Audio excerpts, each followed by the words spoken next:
be talking about framing biases and overcoming hurdles. If you're wondering why you can't see my face tonight, I'm not feeling so hot. So that is why you're going to see the prettier face instead of what is behind this computer screen right now. But we're going to talk a lot about overcoming hurdles and seeing like how our brains are more likely to make irrational decisions on a regular basis. And we'll be talking more about that here in a second. So I am Sasha Grobinstetter. I'm a consumer economics educator up in Kankakee, Grundy, and Will counties, and I, of course, work for University of Illinois Extension. Kathy, if you want to go next. I'm just like Sasha. I'm a consumer economics educator from University of Illinois Extension, but I work over here in East Central Illinois mostly. Hi, everybody. My name is Kamaya Wallace-Bichard. I have the same title as those two, and I work in the Livingston, McLean, and Woodford County. We're so excited to have you on another night.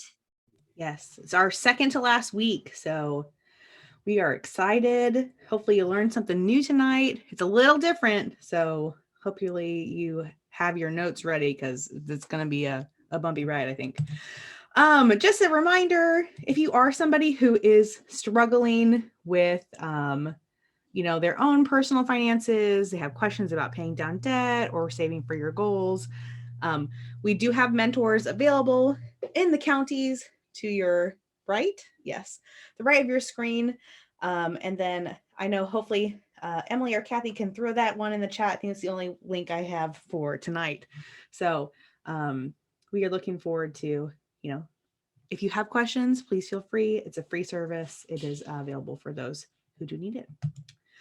So these are our learning objectives this week. We're looking forward to a packed hour. The first one is we're going to identify our own financial hurdles that we might be facing in our lives. We're going to talk about a few concepts that come from behavioral economics to kind of overcome those obstacles or those hurdles that we are facing. And then we're going to talk about techniques to kind of discuss finances with your partner or spouse. So some good tips and tricks tonight. So if you don't mind answering in the chat, what is a potential obstacle that you might be facing financially right now? I can be honest and talk to you about, I'm pregnant and we're having a second baby soon. And we are, having discussions in my house about education plans for said baby. So that is my financial obstacle right now. Some people say lack of income, motivation to look at paperwork, saving for retirement, uncertain future, moving and buying and selling. It's all very expensive. Yes, it is. Retiring soon. Okay. So some good ones out there. Well, not good, but they're obstacles that we are facing, that we are definitely going to talk about tonight. So these are some other common financial hurdles that you might be aware of. Is that feeling like you'll never get out of debt? That is a common one, I think, for a lot of people. Not understanding financial concepts, but thankfully you're here on tonight. And that's why you're learning more about personal finance to understand more about concepts.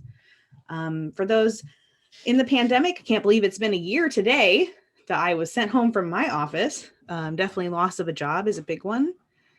Another one, which I talked about personally, is just not saving enough for child's education and thinking all about that. Another one might be having to declare bankruptcy. And then lastly, I put this on here, just like not completing estate planning documents with what's going on in the world in the last year. This was one of those things that was really important to me to get done. And it was a very large financial hurdle to do. So lots of common financial hurdles. And you might find yourself in one or more of these right now. So I personally really love Carl Richards. This comes from him and his book, Behavior Gap. And this is really just to illustrate that we have lots and lots of conversations around money, but they keep just going round and round. So at the top, he starts, how are we going to pay for college? And then, said couple or person thinks, well, we need to look into that. And then at the bottom, will I have to work forever? And we need to look into that. And just continues on this cycle of just conversations around money and not actually having conversations about them. So tonight we're gonna look at some things about how to, get those conversations going, but also like how to combat when our minds don't want to have those discussions. So some things I want you to ask yourself tonight, like, what is it about this financial hurdle that is real? Like, what are some fears that you might have about it, or some common concerns? What can I do about it today is another one. Of course, learning from moments when times are tough. I think that's probably when we learn the most about ourselves and financial planning. And then, of course, thinking about your future. So, dreaming up, what does retirement look like for me? And then writing those SMART goals of the ideas that we have for our dreams, kind of like Kathy talked about last week. And then creating a plan. I think that those are all really important things to kind of help us overcome these hurdles. But one thing I think that we all have to remember here is that money is an area where people notoriously lack self-control. I know even for myself as a financial educator, sometimes I can't help myself when there are baskets of pretzels being offered to me through a social media app and I just need to have them. So I just think, we sometimes have some issues with self-control. And if you don't, good for you. But if you do, this is why you're on tonight. And this is why we're going to talk about it. So another thing that I really wanted to talk about is this idea that our brains just make irrational decisions. We typically make irrational decisions based on things like our emotions, our feelings at the time. Maybe it's wrong information. It really just depends on kind of the situation and what's going on. But our brains just make irrational decisions. So when we're talking about irrational decisions, they become predictable. And behavioral economics will show that, which is what we're going to talk about next. But by understanding that our brains like to make irrational decisions that are predictable, we can start to improve our decisions and improve our lives. So we will keep moving. So you might be wondering, Seisha, where is this leading to? And I will tell you that is leading to behavioral economics. So behavioral economics is the study. It's a method of economic analysis that applies psychological insight into human behavior to explain economic decision-making. So basically what this means is that people look at why you make the decisions the way you do. And we're going to be talking about a few different biases tonight.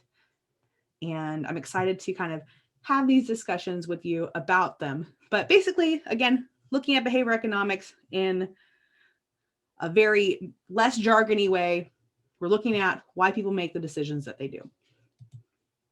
So these are the three I really would like to focus on tonight. There are hundreds of biases out there that impact us from day to day. But I thought focusing on these three, especially from a financial aspect, would be important. It gives you some knowledge gems, and we're going to give you some practical application as well. A lot of them are looking at things like, maybe impulse buying or things you buy at the snap of your fingers. But it's ultimately comes down to, how does this bias impact my life? And how can I overcome said bias to get over my hurdles? So we're going to start with framing bias. So framing bias is kind of what it sounds like. It's a cognitive bias, so it impacts your brain. And this is a tendency of people like you and me to respond to various situations differently based on the information, the way it's presented. It can be presented in many different ways, whether it's a word problem, how it's described, how certain data is presented in tables and charts, or even how figures are illustrated. So let me give you a good example. The first one is this example about yogurt. So grocery retailers will use framing to price items in multiples. Okay, how many times you've gone to the grocery store and you'll see, buy two for $6, those kind of things. Grocery stores use this tactic.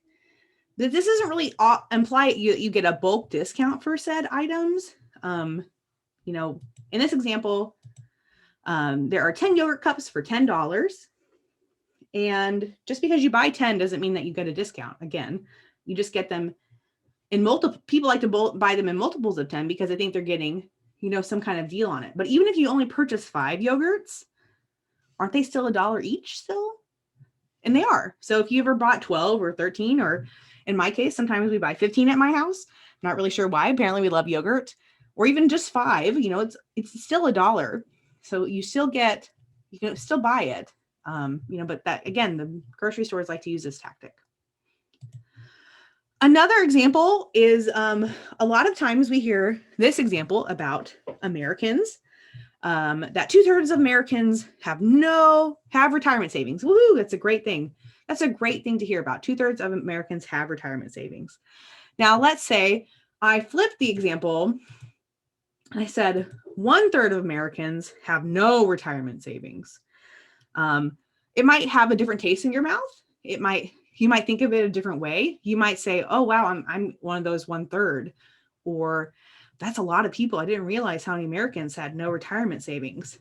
And this happens a lot, especially when we talk about looking at research and how it's presented to you. A lot of times framing bias helps. Framing bias will make us feel a certain way to do certain things. So when we're looking at this framing bias example, again, 2/3 of Americans have retirement savings, while the loss is framed as 1/3 of Americans have no retirement savings. With the gain, it leads to risk-adverse behavior. While we're looking at the loss, that leads to risk-seeking behavior. So let me explain this just a little bit more, is that if you feel like you are a part of said group, you might not do anything to change it. And I'll talk about this more in just a second, but, thinking about how can I reframe or look at the problem a different way so that I don't lead to risk-seeking behavior or risk-averse behavior. So here is one way to overcome framing bias, is to kind of reframe the problem. If I told you, I really want to buy hamburger meat with 10% fat, you might be really grossed out. You might be like, Stacia, that's really gross. I don't want to buy meat that way. But if I reframe the problem, really, I just want to purchase 90% lean hamburger meat, which is a normal thing that most people do all the time. But when you frame it a different way, really changes the perspective of how it looks. So just think about, how can I reframe this problem? How can I make it look different? Another quick example of reframing the problem, again, is this. This is actually 2 headlines that came out in 2019 about the 2018 report of economic well-being. So this was data that was slightly misleading, I think, because the report actually stated that if faced with an unexpected expense of $400, 61% of adults say that they would cover it with cash, savings, or a credit card paid off of the next statement. So really, when you look at it, this is a tactic to show, oh my gosh, all these Americans can't afford a $400 emergency, when in reality, it was actually that only 12% would not be able to cover this expense at all. So it wasn't saying that all 40% of Americans couldn't cover this expense, but you can see how the data that was shown was manipulated and framed in a different way to make it look more risk averse. When we talk about how does it look to people, if I think I'm in this category, but I might not do anything about it. So just some things to think about. And it's actually pretty interesting that this, information was reported this way, because like I said, only 12% of people actually couldn't afford it, of Americans that were able to cover the $400 expense, while the rest of us could in some way. So just interesting data to show. Another way to overcome framing bias is to kind of see it from an outsider perspective. So one thing is that if you're struggling with a certain perspective, change the kind of the way you're looking at it. And one of those ways that you can kind of change that is becoming more involved.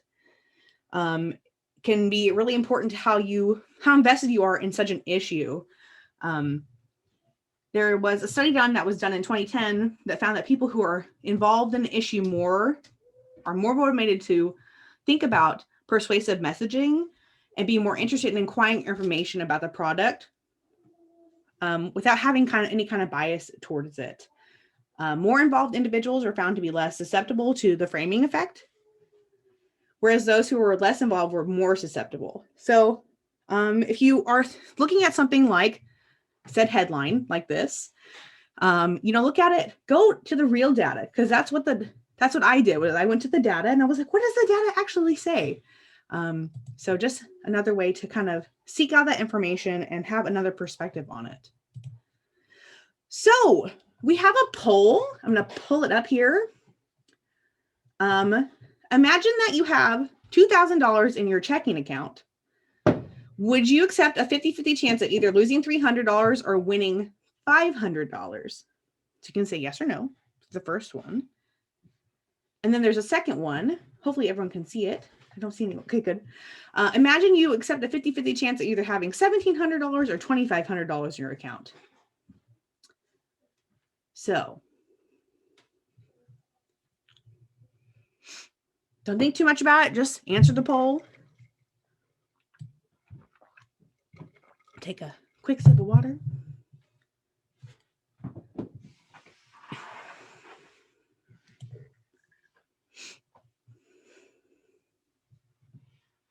Okay, I'll give you guys about 10 more seconds to answer both polls. We're almost there. Come on, give me a couple more people. If you can't answer in the poll, put it in the chat, please. We'd love to hear from you. Okay, I'm gonna give you just give me one more person. Come on. No. Yay. Okay, great. Okay, great. So I'm going to share the results. So these are exactly the same. So you had $2,000 in your checking account. There's a 50-50 chance of you losing $300, going down to $1,700, or winning $500, going up to $2,500. It's literally the exact same question, paired the same way. And we have very different answers for both. So you might be susceptible to framing bias and looking at it from, again, from a different perspective, because the first one is shown as basically more of a loss, or, but the difference here is just like looking at the back up the truck, looking at the differences here can help you realize like, oh, it is the exact same question, just worded differently. Again, and it can kind of blow your mind, I think, when you look at it and say, wow, I didn't realize how susceptible I might be to it, but I'm going to stop sharing the poll results. So what you're saying, Seisha, because I think I originally read it wrong, is that, you could lose 300 or win 500, and then the numbers below just are those numbers added into that 2,000, right? So it's either you lose 300, you get to 1,700. Okay, that helps me. Thank you. Yes. Oh, no, it's totally fine. But yeah, good question. Because I mean, sometimes again, the way that it's framed, that it's not all the information's there either. So, and I read it fast. Probably, no, it's okay. Good question though, Kathy. So actually, I'm going to hand it over to you to talk about some loss aversion. Okay, and you might have a couple of questions in the chat you can handle. So. All right, so moving on, and remember, these were just trying to give you some examples from behavioral economics of how these biases interfere with our sort of rational financial decision making. So, we like to think that we are rational in our financial decision, but often emotions take over. And so being aware of these emotional responses can help us kind of prevent them from taking over. We can be more conscious of it. So the one I want to talk to you about is called loss aversion, and this is one of my favorite ones to think about.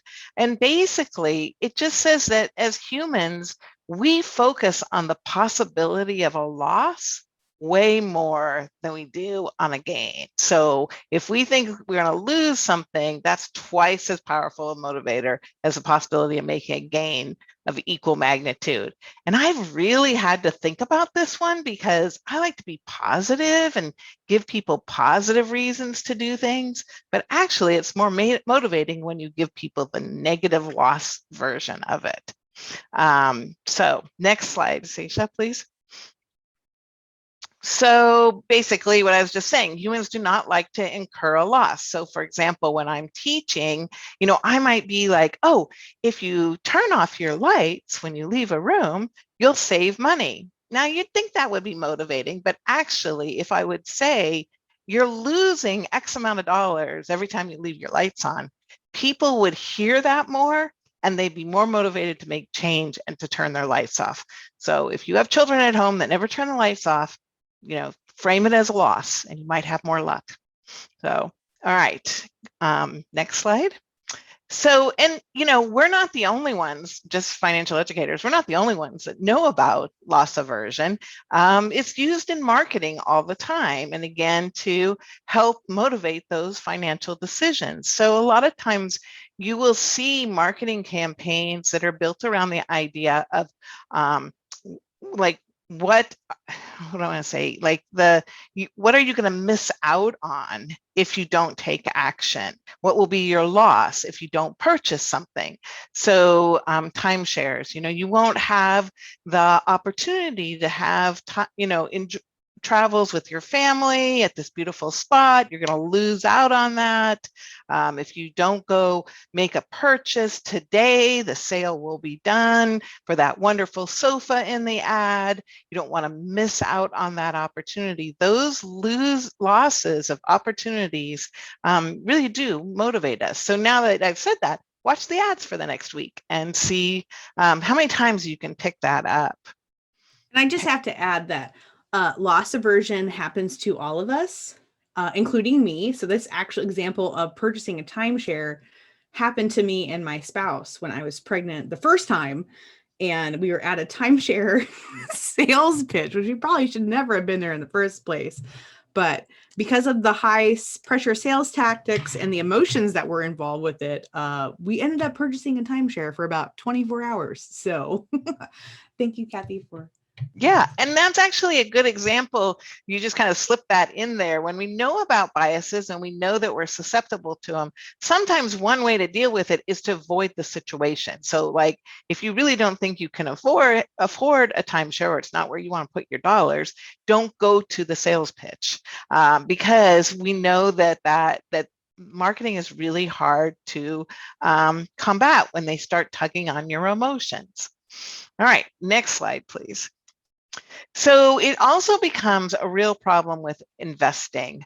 So we really want to be careful about that, especially when people are really involved in making their investment choices. So maybe you have this favorite product, and so you think, I'm going to buy shares in this company's stock so that I can really support the development of this product, and you love it. And so when you're like, you have this tie to it, what people want to do is they really focus on it, and then they when it drops in price, they don't want to let go of it. So what we see is that people tend to end up not wanting to sell a product because of the loss, even though, and so they hold on, so they do sell, they might fear to be selling it. So they don't get rid of it, but they also don't buy it when it's low. They like to buy it when it's high and it looks really good. And so we see people, instead of selling when it's high and buying when it's low, kind of doing it the opposite side. So again, we see this loss aversion bias really coming into play with investing. Next. So again, we have to be conscious and reframe it in our mind in a way so that we will not buy into the narrative of how the loss is framed, but be able to make it work for us and make it so that we understand, what's important in terms of our financial decisions. Next slide. And, one way to do that is sometimes when people start talking or you see the marketing going on about what's going to happen if you miss this opportunity, you can kind of, again, step back and think to yourself, really, what is this opportunity? Is this like a big deal if I don't get this? Because maybe this is not really that big a deal and I don't need to worry about this loss. And Sasha, if you want to add anything else on that one about what's the worst that can happen here, that'd be fantastic. Yeah. So I think, you just have to think about like, what is the worst that could happen? And sometimes by looking at it that way, we can make better choices about, that loss aversion. Like I was talking about this with my spouse, who is also a financial planner, and we were having discussion about like, well, what if, we did lose all of the money in the stock market? And then we're like, but then we could buy things on sale. So, I mean, just having this conversation about like, what are the worst things could happen? I think also we have to think about, and even like real life examples, like, what if my son didn't get into this school? Like, what's the worst that could happen? Like, could he go down this wrong path? And like, I mean, sometimes you just have to play that piece out to see like, okay, is my decision actually rational, or is it just a little bit irrational because my brain wants to make irrational decisions? So, right. So time always helps us out with these biases. So, I see a lot of good comments in the chat about walking away and thinking about it. A lot of these biases do kind of, because they tug at our emotions and our emotions take over. If we walk away and give ourselves time to calm down, either from the excitement calm down or from the potential loss, the depression calm down, either way, then it allows our rational brain to kind of kick in and look at it from a more rational point of view.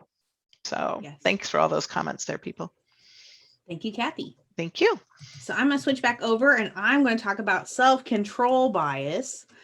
Self-control bias is important to talk about because it is an emotional type of bias. And we all know that sometimes our emotions control our lives, just on a regular day. So this is just the tendency that causes people to fail to act in pursuit of their long-term goals, overarching goals, or just a lack of self-discipline.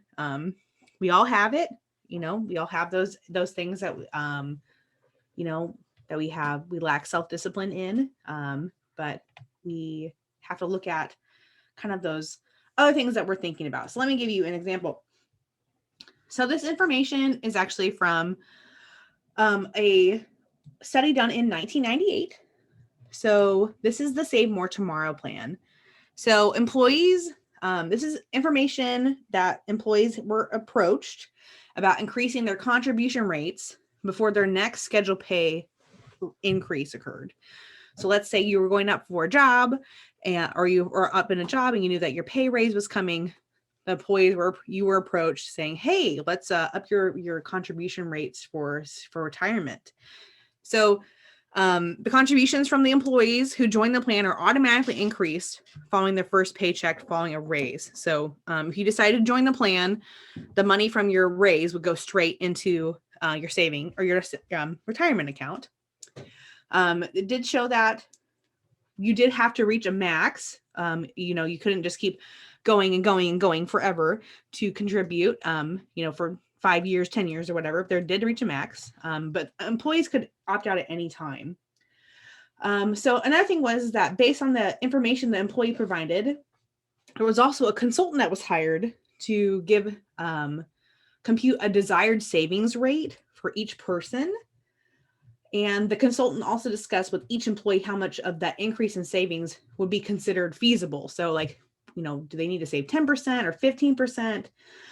If the employee kind of seemed reluctant about, their increase, the consultant just kind of said, okay, you know what, we're not going to raise your savings rate by more than 5%.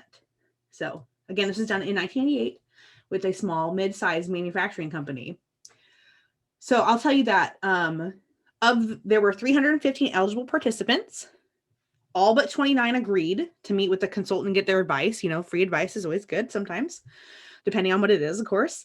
And then of the remaining employees, so the 286 who talked to the consultant, only 28% of those actually accepted the consultant's advice. Like he said, you need to save 10%. And they were like, okay, cool, let's do that.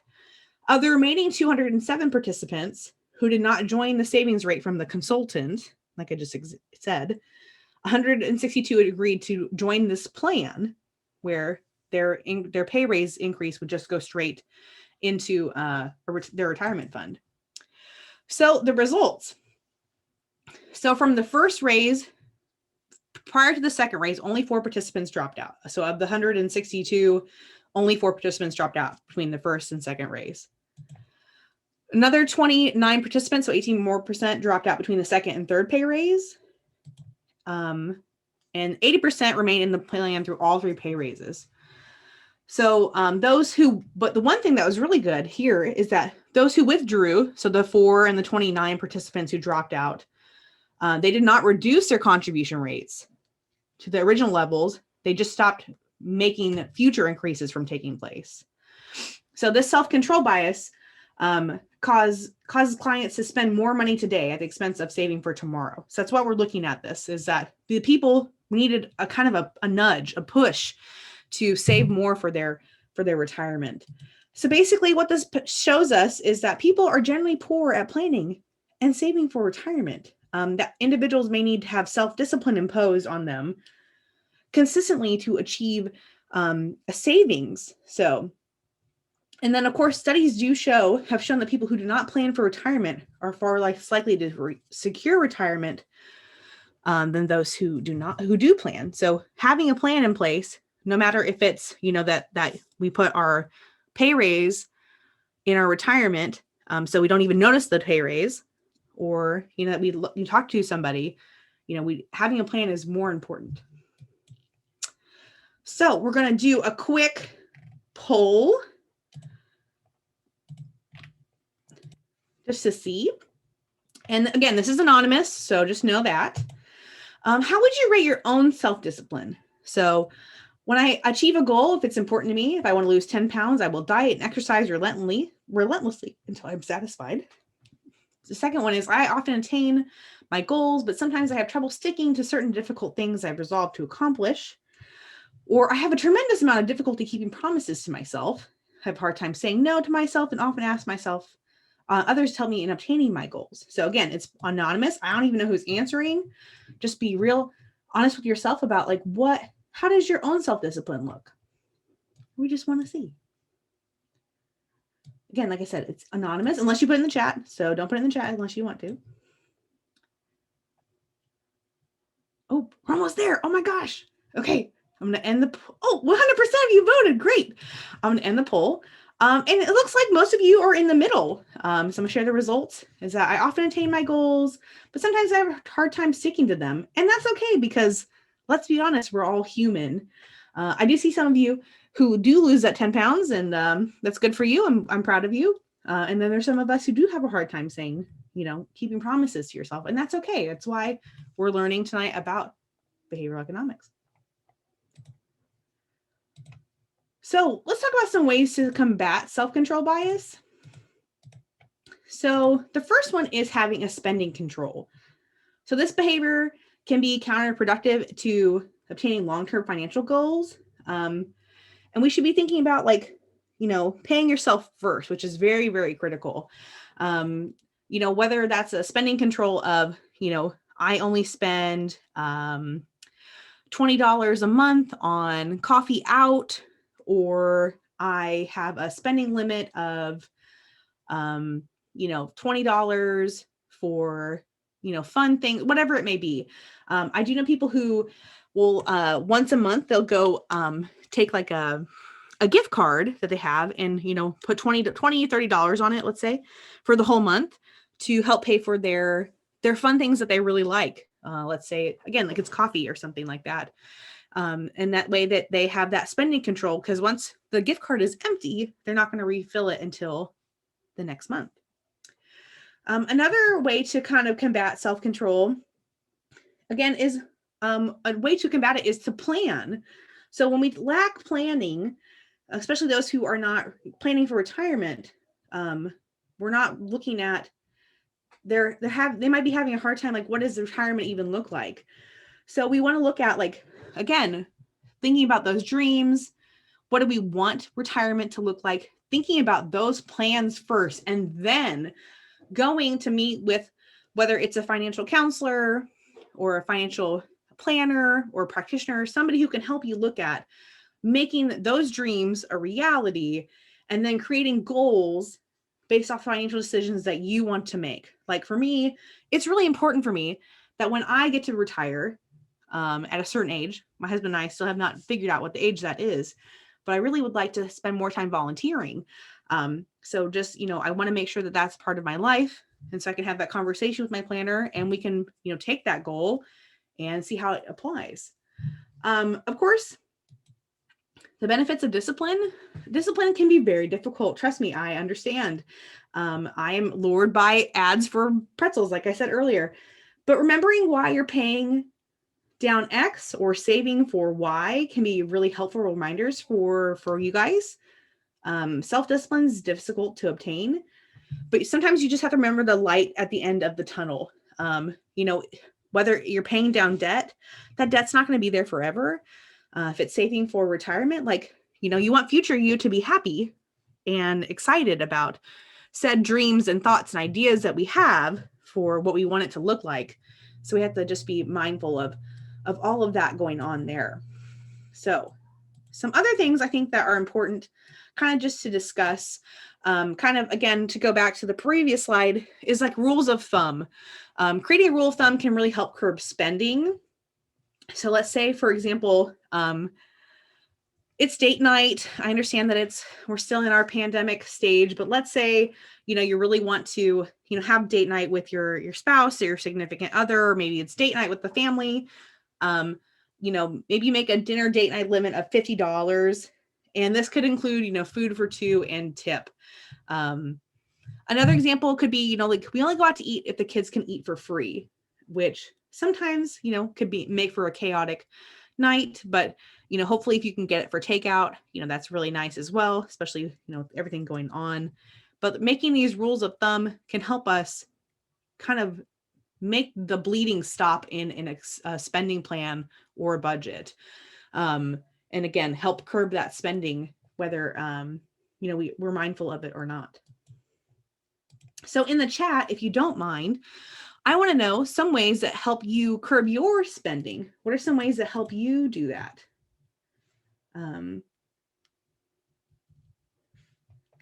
Anyone? It's like, I'll wait. What are some ways I curb my spending? My husband and I have what we call our fun money, and, we get X dollar amount and we, don't ask each other one, and that helps us curb our spending. I see cooking more, cleaning out the closet, not going to stores that overspend at, only going by a list for shopping. Yes. Stay off Facebook Marketplace and stores I love. Totally understand. Limiting how much cash you keep on me. Great. Dining out no more than once a week. So then of course, that makes that special, right? Eat at home. Ask myself, do I need it versus do I want it? Ooh, this one was good for Lent. They gave it shopping except for groceries. Oh, I like the carry $100 bill. I balance idea against breaking the big bill. Oh yeah, that one's hard. Considering need versus want. Saving. These are all great, guys. I really appreciate this. So of course, we'll be sharing these, kind of these tips or ways to curb your spending with the rest of the participants as well. So we appreciate you guys participating. So another thing, this is me.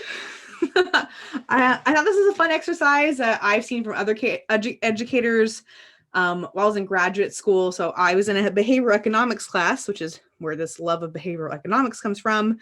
I love to know why people make the decisions that they do, especially about finances. And there was Merrill Lynch, I believe, he used to have this website called Face Your Retirement or something. Unfortunately, the website is now gone, but they would take your photo, your face, and they would age it. So I do have to laugh and share this. I was showing my husband this PowerPoint slide and he goes, "You don't look half bad." And I said, "Thanks, honey. I really appreciate that." So, but you can see here, there's young Seisha on the left and the older Seisha on the right. And I really don't want that older Seisha to be upset with me because I didn't save for her retirement. So I use this as just like a learning tool for individuals to say like, wow, I can't believe, like, first of all, that's what, hopefully I'll look that good at, I'm not sure, 65, 70. But also just as a reminder to myself, like, I'm saving for future me, and I have to be mindful of that. So this again can be used as a tool to help, you know, those youngins in your life save, or, you know, just remind them like, hey, like this is who you're saving for. But the whole goal of this is to help people envision how they want to live in their retirement years, and they're actually more motivated to save. So seeing older Seisha makes me slightly uncomfortable, but it also makes me want to save more for her and my spouse and, you know, my future life. So other ways to help our brains. Another way is just to kind of pre-commit. So you have to decide today that you're going to do X, Y, or Z in the future. So the first example here is, you know, taxes are coming, guys. Your stimulus check is coming. This year for your tax return or your stimulus check, you're going to put that money into savings, or a portion of it into savings, you know, like decide today, you know, that's what you're going to do.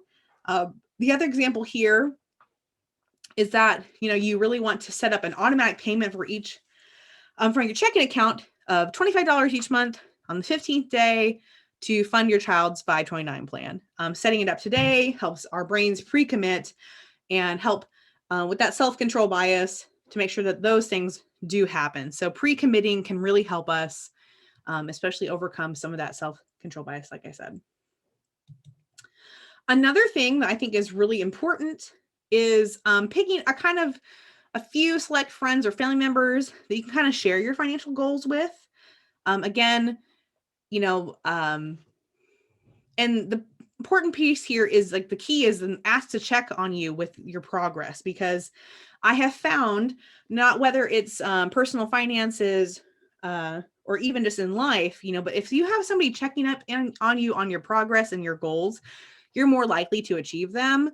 I can tell you that I worked with a nutritionist before I got pregnant, and I got down to some of my lowest weight, which was very exciting. But the only way I got there is because she daily and weekly would check in on me, ask me for pictures of my food, all those said things. And I think that, again, this can be applied here with finances, that if you have a financial goal and you'd like to work on it, the best way is to have somebody check in on your progress. So that may mean working with a money mentor, just throwing that back out there, you know, and having that person, you know, check on your goals, see what's going on, making those good decisions. So I'm going to turn this over to Kamaya, and she's going to talk about some conversations to have with your partner. Thank you, Seisha.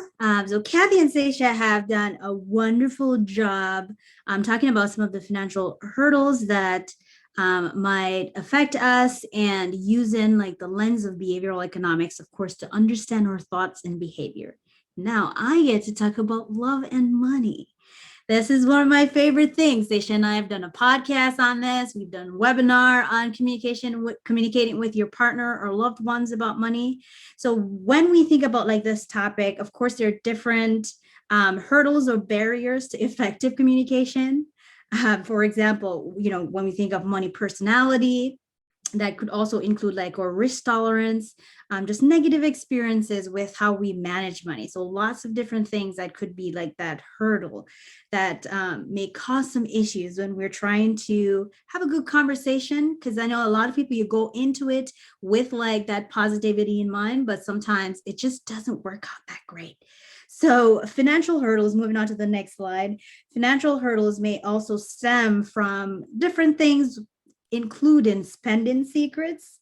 And, you know, secrets could be small while others might be bigger. So it could be a bigger secret where, you know, you might be keeping it from a partner or a loved one who's involved in like your financial decision making, keeping like bigger secrets, like maybe maxing out a credit card or having multiple credit cards with like really high balance on them, and keeping that a secret from them. So there's several studies that have focused on this. We love talking about love and money, and I know for some people it's like, yes, have had some experiences, but there are several studies and researchers and other folks, different companies are interested in kind of like this idea of, what role does money play in relationships, and how does that affect like with conversation wise. So several studies and surveys have focused on the effects of things like debt in a marriage, also on how people plan for their financial future within a relationship, and also looking at just like different, financial situation and how they think about navigating those. So for some folks, with a focus on like how, spending secrets can affect like relationship and affect like that communication process, keeping secrets about like purchases. So not being like fully open and honest about like the overall finances, or just like different behaviors that people might have. So spending secrets can definitely hinder progress with communication. So if we are able to identify the struggles that we have with spending, that of course can help us curb it and find ways to overcome like some of the temptations that we might find, and become a little bit more transparent in our dealings with like finances, and with that person that we're committed to have like more open conversation about that. So I'm of course going to talk a little bit about like some of the strategies that we're going to use for that, when we're thinking about like how do you initiate like some conversations. Some folks have had it down, they've had like different techniques that they use that work really well. But for many of us, it is still a struggle to talk about money. And that could be based on our personal preferences of not wanting to talk about money because maybe of cultural backgrounds, or things like money topics that might be considered taboo. So what are some ways that you can practice how to have like that effective communication? So first of all, please try to avoid starting a conversation with kind of like a negative emotion. So don't begin by discussing any money topic by using like criticism or sarcasm.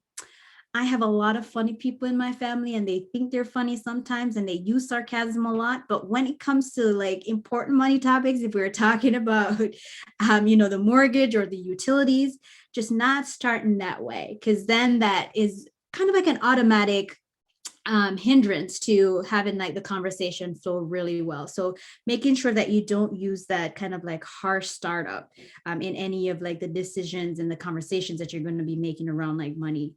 The other slide, we are going to focus a little bit more on some of very specific tips that we think would be very good. And we like this, again, trying to avoid like that harsh startup, not using sarcasm, no matter how clever you think you are, because I know you're probably very clever and like to use humor sometimes, but making sure that it is not coming off sarcastic to the person that you're communicating with. The other piece, of course, is, when you're hungry, angry, or both, a combination, hangry, it might not be a good time to have like that conversation. So, just making sure that you are not initiating a conversation when you're kind of like in that state of mind where, there's other things going on with you internally. Maybe you're hungry, like physically hungry, or you are upset about something else that had happened. So that those emotions might carry over into that conversation. So definitely trying to avoid that.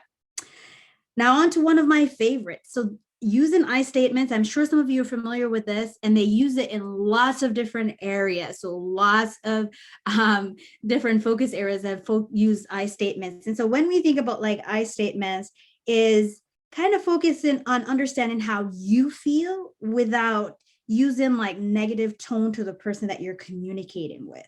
So instead of saying things like, you always forget to pay the utility bills, what's wrong with you? How about we try, I feel like we need to talk about a better way to make sure that we pay the utility bills on time, to avoid any fees or possible disconnection. So you can phrase it your own way. That's my way that I would phrase it, but you can phrase it like your own way. So part of the I statement piece is just to take it and make it yours. That might flow naturally from you. And sometimes it might come off as awkward to start with, But just to try, just practice with it to make sure that you are not focusing on like the you and just applying like the I statement. I think that, of course, is very important. Also, when you are discussing like a particular topic, stay on task. If we're talking about the mortgage, let's try not to bring up past issues that we've had. Let's try to stay on task and making sure that we're not bringing up like other things that can wait for another time for discussion. So just staying focused on what you're doing right now. And Zaisha's talked about emotions. Of course, with behavioral economics, a lot of focus on like emotions in our decision making, in our financial decision making. So being mindful of like our emotions and also kind of read the room a little bit. See the person that you're talking with. See if they are probably having a bad day. Maybe something happened on a Zoom call or something else happened and they just don't really are in a place to have that conversation with you. So just being mindful of that to make sure that you are not engaging in that conversation when one or both of you are in a state of mind that you probably don't need to be talking about money right now. The next part, of course, is, kind of knowing when to stop. And I think that goes part with like the emotions piece too, because sometimes things get heated. Like those conversations, they get heated and, get tense, and it might be going into like that unproductive place. So just have an idea of say, you know what, maybe we should pick this up tomorrow. I know it's getting late, or I know we need to get dinner ready, or we have some other things that we're doing. So let's just stop here for now, and then we'll talk some more about this. So it's kind of like postponing that.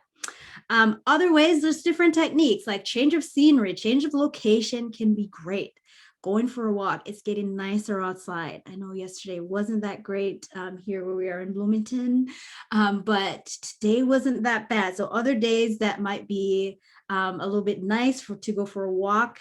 And to have like that conversation. If you have like a pet, maybe you're walking your dog, to have that conversation. So just different things or different ways that you can change the scenery so you're not necessarily like sitting at home in like your living room having that conversation so it feels so formal. Another one of my favorites is using like that shared goals. And I know throughout the presentation, we've talked about like just a number of different things relating to goals. And throughout this series, we've talked about that as well too.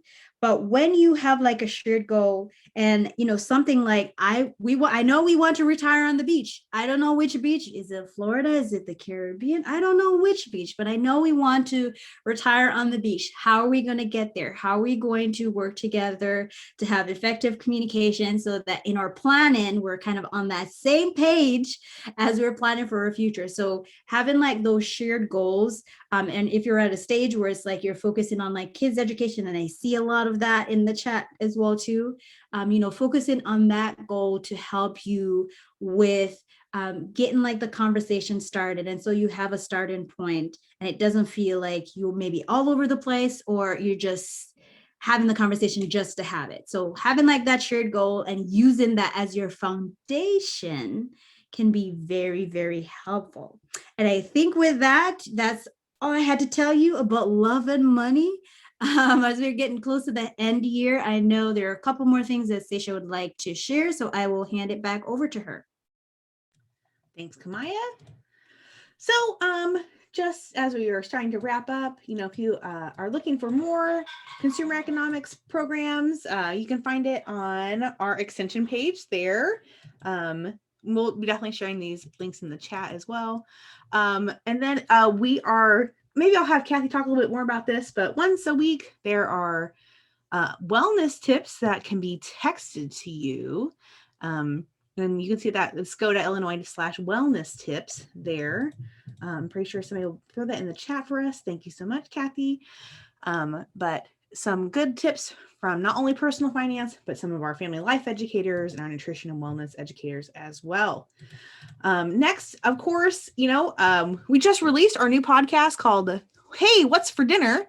So if you're interested in that, it was I think all of our most asked for topics during 2020. I know it was mine from multiple libraries, but you can find our podcast on SoundCloud, iTunes, Google Play, or wherever you find your podcasts. If you'd like to give us some feedback, you can take your phone, pull out the camera and, scan that QR code, or you can we'll put that one in the chat as well. But we definitely would love to hear from you.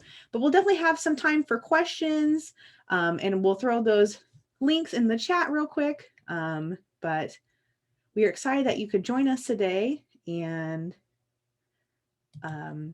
learn a little bit about more about behavioral economics. So I'll go back to the other slides so you can just check that out. But hopefully you will have an idea about how you can help your brain combat irrational decisions that become predictable. So that is all. Thank you all for coming.